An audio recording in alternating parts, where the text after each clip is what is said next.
Dynamite Delight is back. And I'm going to be honest here. You guys know I like AEW. Got no problem. But I got to say when something's not good, and this show was not as good as it could have been. The gift that didn't give. I think that's the best title for this. Because when you look at this show, it felt like they didn't give enough. Yes, I know it's before Thanksgiving. But this show just didn't really give enough. The opening was great, where finally Chris Jericho gets what he deserves. The thank you from TNT and AEW officials. He comes out, and it's Virgil. It's Virgil. He's in my face. He is in my face. Soul Train Jones is in my face. And Virgil was there to introduce Chris. And I was fine with that. I thought, oh great, they got Virgil showing. I'm enjoying this. He comes out. He says he wants his reward. He wants to be recognized and thanked. And then the inner circle comes out.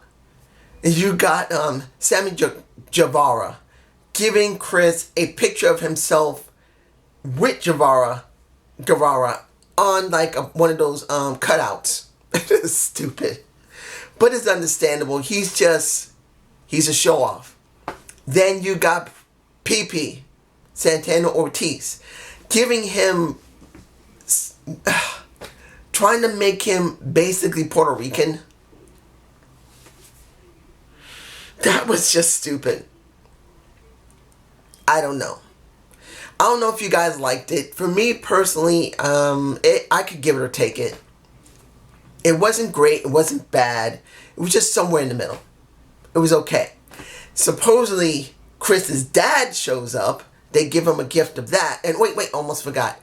This was a mistake. And I'm saying this right now. This was a mistake. Hager comes out with a goat. And it's Chris asking, so where's Hager? He comes out with a goat. And he says, so what is that? He says, it's your gift. It's Chris Jericho.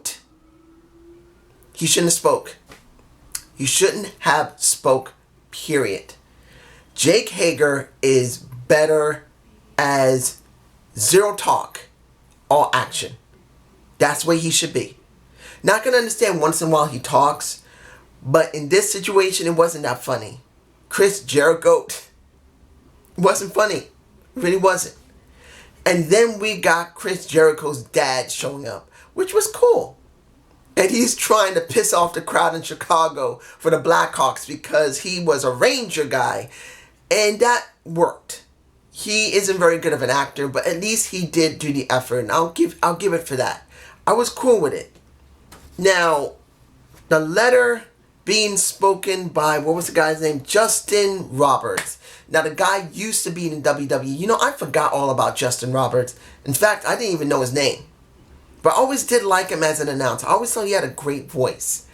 And he's working in AEW, which the WWE should be kicking themselves in the butt because he's a very good voice and a very good ring announcer.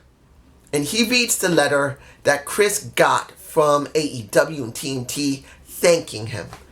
And then they beat him down. They beat him down and SCU saves him. Now, it's understandable about that. I'm cool with that. But let's make something very clear here. I don't understand what's going on with SCU dealing with Inner Circle. Why? Why is SCU dealing with the Inner Circle? I don't know why. Particularly when we see the next thing, which is Best Friends versus Lucha Brothers. And the thing that I don't understand If they're so happy that a lot of the stuff they want done is on AEW Dark, why don't they sponsor it more? Why don't they show clips of AEW Dark to get people to be enticed to watch it? Since they don't want to do promo segments much for the rest of the roster on there, they don't want to do a large amount of interviews on AEW Dynamite, and they're mainly doing it on Dark. Why don't they sponsor it more? Why don't they make it more important than it is? It just doesn't feel it. So when you see Best Friends dealing with the Lucha Brothers, and supposing the Lucha Brothers had some type of problem with them on Dark, I'm going like, what's going on? Now, I'm sure a lot of people are going to say, well, look at Dark. I don't got the time to look at Dark. Look, not everyone has the time to look at Dark. One of the main things, unless you turn AEW Dark into a second show for AEW, and they state it, and they try to put it on a network, I'm not going to watch it because I got other stuff to do. Look, I'm doing Impact Wrestling, I'm doing AEW, and I'm doing NWA. Not counting any type of pay-per-views or any type of specials. And I still have to go and see my doctor, and I still don't have the time to look at it all. Not everyone's going to see AEW Dark, and this is where they need to at least show a little bit more than the basics. So when this match happened, I didn't even care. And it wasn't about the match quality was bad. I didn't care. Best Friends won. Do I care? No. Because supposedly they're going to have a feud of some kind. Because now, what is it? Phoenix is going up against, Trent, I believe, next week? I don't care. Because there's nothing there. I look at Dynamite. That's the main show. I don't look at Dark. Because it's not emphasized as something important. They haven't said Dark is important. They said if you want to learn more, go to AEW Dark. And instead of showing scenes from AEW Dark, little snippets, doesn't take that long. If you're going to bring something from Dark over to Dynamite, make a snippet or two. They've only done it once, barely in 1 month. And I don't care. I don't care. And I should. Here's another thing. The women's tag match. You got Iya Sakura and Priestley versus, what is that woman's name? What is this woman's name? She supposedly now is working on Dark, and her name is State. What? Why would they call her Statelander? What the heck? What type of name is that? With Sheeta. Why are you bringing this on Dynamite?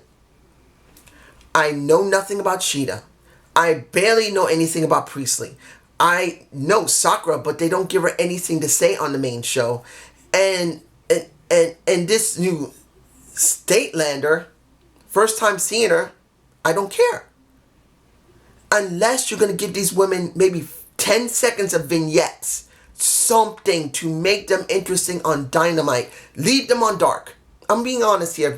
If anybody's thinking I'm sexist because I don't want to see women on the show, no. You're not letting us see anything of these women except some freaking matches. These women deserve better. And if you're only going to show promos and vignettes and really good matches on Dark, leave them on Dark. Leave them on Dark and then promote Dark as the central place for women's wrestling. Make Dark the most important thing for them. Make Dark mean something for the women. If the men have to be on Dynamite and the women have to be on Dark, make it for the women. I mean, men could still be on Dark, but make Dark an important place for the women. That they're getting promo segments, they're getting vignettes, they're getting video packages, they're getting everything they need because you don't have time to put on Dynamite. The heels won. I don't care. And that pisses me off. Cody versus Matt, what is his name? Matt Nix. Or Mac Nick. Cody taps a guy out in the figure 4. I didn't expect it. Then he cuts a promo that didn't last longer than a few seconds before supposedly Allie is Bunny now. Because you can see Bunny, the Butcher, and Blade in my face. Standing over Cody. I'm alright with seeing a new faction there. I'm alright seeing the Bunny. I'm alright seeing the Butcher. And I'm alright seeing Blade. I'm cool with that. But I'm not cool if there's no promo on Dynamite. If there's no vignette on Dynamite. If there's no in-ring segments or no interviews of them. If there's nothing and it's all on Dark, I don't give a damn. I don't give a damn. And I should give a damn. They're brand new and it's interesting. But I don't feel anything because there's nothing there. They tried to make this as a surprise, but then what happened with the women's match just emphasized what's going on here. I don't know who these people are. They didn't give any vignettes of them on Dynamite, so why am I going to be interested? Now, we got Pac versus Kenny. Now, Pac is #1 ranked, and Kenny's #5 ranked. Now, you would think this would be something interesting that would really help Pac, because he should be next in line to go after Chris Jericho. We had a good match. It wasn't bad. But in the end, you got Kenny Omega going over with just a simple roll-up. Really? Sorry for the noise, guys. I got new neighbors, and they just moved in a few months ago, and they got some noisy kids. They're good kids, but still noisy. But anyway, I'm going now. What now? What do we actually gain with Kenny getting this win? He didn't need to win now. You could have started giving him wins in February. Make him go into a downward spiral, seemingly even more frustrated than he is now. Hurting people, something. And then what about Pac? Pac loses here. What does that mean? Unless he starts destroying people on Dynamite, but he destroys people on Dark, I don't see it. I don't get any exposure. I don't get any interest from Pac. He's just there doing a wrestling match, and I don't care. And it upsets me to see that. MJF versus Hangman Page for the most stupidest thing I've ever heard. The Dynamite Diamond match, where a $45,000 ring would be given to the winner, and now supposing this is a yearly thing. Instead of setting this up for the person who wins the ring to be the first #1 contender to the next title, which has to be a knockoff of maybe a U.S. Intercontinental Championship, a television championship, something. No. This is about a guy winning a $45,000 ring. That doesn't lead him anywhere. I watched this match, and Wardlow was there. Guy looks like a beast. He looks interesting. So I hope they will give him time and make him mean something. But as it stands, it wasn't a bad match between the two. It wasn't great. It wasn't bad. But the question's going to be, what does this give other than a $45,000 ring to the winner? Nothing. Because when it was all over and MJF cheated to win, we got Diamond Dallas Page coming out. He's not happy about what happened because he didn't like, one, that MJF had messed over Cody. But then I'm sure he wasn't happy that he went and cheated. He gave him the ring, and he pretty much said in his face, I'll be the bigger man, but I don't like your practice. And it's Warlord gets in his face, and he's telling him, big man, get out of my face before the 63-year-old man you're looking at is going to knock your teeth down your throat. He doesn't say it like that, but that's what I'm getting. They have a light fight, and in the end, now what? Does this mean MJF is going to have a feud with Diamond Dallas Page? Does this mean Warlow is going to have a Diamond Dallas Page feud? I don't know. I don't know. It's like what happened with SCU dealing with Inner Circle. What happened with SCU and Christopher Daniels dealing with the Lucha Brothers when he got laid out and was out for weeks? What happened to that feud? You could have still done that feud while Scorpio Sky deal. Calm down. I'm just saying. The Dark Order had another video package, which wasn't bad. It's interesting. But does this mean we're going to see the Dark Order in regular clothes instead of just seeing them come down to the ring like they've been doing before? Will we get an interview with them with regular clothes on trying to convince and bring people in? That's my question. This has got to lead somewhere. I need it. Because if, and I'll explain everything at the end. I'm getting ahead of myself. Sorry. Finally, you got Scorpio Sky versus Chris Jericho. Now, here's a problem with me personally. This was kind of worrisome when I was watching this match. Now, both Inner Circle and the rest FCU was ordered to go to the back. No problem. Then we have the match. And then I started seeing something I was very concerned about. I don't know what condition Chris is in. Particularly in the beginning of the show, I almost forgot that now supposedly Chris now has his own wine called a little bit of a bubbly, and little bit of the bubbly.com. They have their own liquor now. I don't know if it's real. It's in my face. If it is real, that was smart marketing. Saying I'm going to have a little bit of the bubbly. Now he's got his own little bit of a bubbly drink that people can actually go for. He makes some extra money. If it's real, that would be kind of cool. Oh, he also said, I'm giving you 50 cents off of any of my shirts.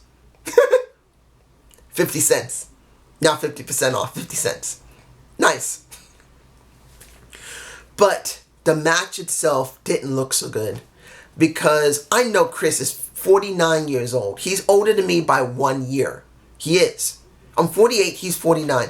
I understand a guy can easily get tanked. But it looks like Chris has not been exercising. I'm kind of worried that he's not been keeping himself in shape. I know it's hard to keep in shape, particularly when you get older. I'm injured. I'm on disability. I'm injured. I can't exercise the way I should to stay in good shape at 48. Chris is still functional. And the way he looks in the ring, he looks like he's getting more tired than he normally does. Now, it could be because he's been busy doing something, or maybe he was sick. You guys tell me below, but Chris looked tanked way easier than he normally did. I don't know what it was. He just looked tanked. And then it was like the match just felt because there were certain points that Chris just seemed to be sloppy. And Scorpio tried to make up for it, and he did in some cases. But you could see that Chris just was off. I don't know what it was. Hager comes out to try and save him, and Scorpio Sky swats him away.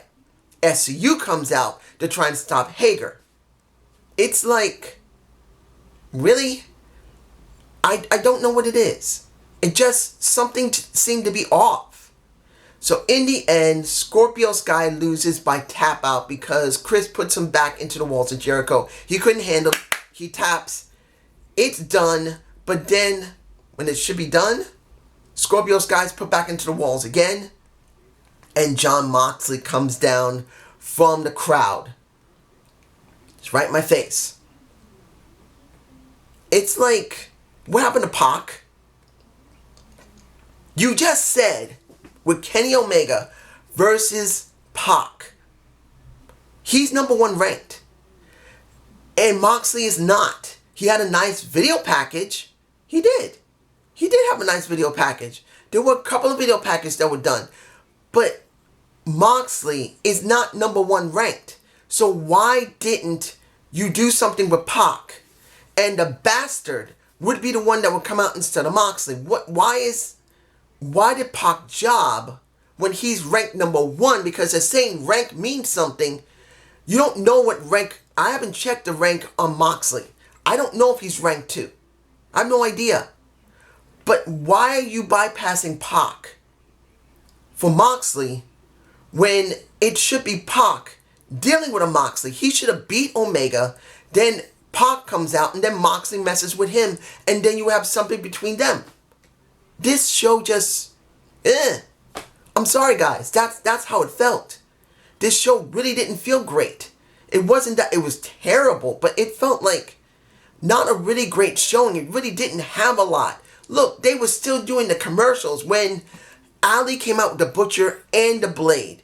You would want to see more of the Butcher and the Blade with Ali and see them come down off the ring skirt and walk away once Cody was on the ground. But no, we go straight into a commercial with picture-in-picture, which gives me no context when it came with, calm down, Excalibur and Jim. And then since Tony Schiavone's not there because he's on location doing something with a basketball team, and then you had that guy named Martinez who legitimately didn't even sound like he even wanted to be there when it came to the Best Friends versus the Lucha Brothers. This show felt... I gotta be honest here. It didn't feel good. It felt bad. It wasn't 100% trash, but it didn't feel like a good show. The gift that didn't give us anything. That's what it feels like. This should have been a gift. This should have been something. Look, guys, I gotta be honest. I don't know about everybody else. I'm sure other people are gonna love this show. They'll thought it was great effort, but honestly, it didn't feel like a great effort. I'm trying to be nice here because I know this company is only a few months old. I know that they still got a lot to learn and a lot to do. But I can't just be gentle to them. If I'm going to criticize Impact Wrestling, I'm going to criticize NWA Power, and I'm going to criticize the WWE, no matter what, I got to criticize them. This was a very low showing. This just didn't feel very special. Chris didn't look good. When it came to the commentator team and Martinez, who was taking that one match, that was it. They should have never let Martinez even be there. He didn't even talk. He was just sitting there, barely talking at all. When it came to the women, it just didn't feel important with them because you got nothing for them. You don't do no vignettes. You don't do no vid packs. You don't do no interviews. You don't do no backstage segments. You don't do no brawls. I don't feel nothing from this women. And if you're putting it all on AEW Dark, you're not even sponsoring it. You say briefly, but instead of taking little snippets of the show and inserting into Dynamite to entice people and say, hey, you want to see where everything is at when we can't fit it in? Look at AEW Dark. Look at this. This is what's going on there. Go and take a look at it. It's on YouTube. They should be sponsoring the hell out of it. They should be pushing for it. If they don't have enough time on their main show, they should be pushing Dark. They should be shoving it down our throats to make people understand if you want to find the rest of these people, you must periodically, at least twice in the show, push AEW Dark and push what's going on here. Put all the women on Dark and sponsor Dark. That is the one place where the women will have all the time they need.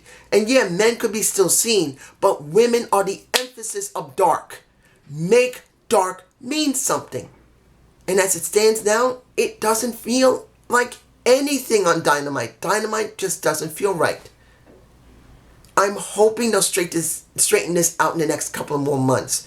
They're still very young. They've only been around for a few months. And I'm not 100% against them. But I gotta criticize them. They need to see there's something wrong. They're not budgeting their time.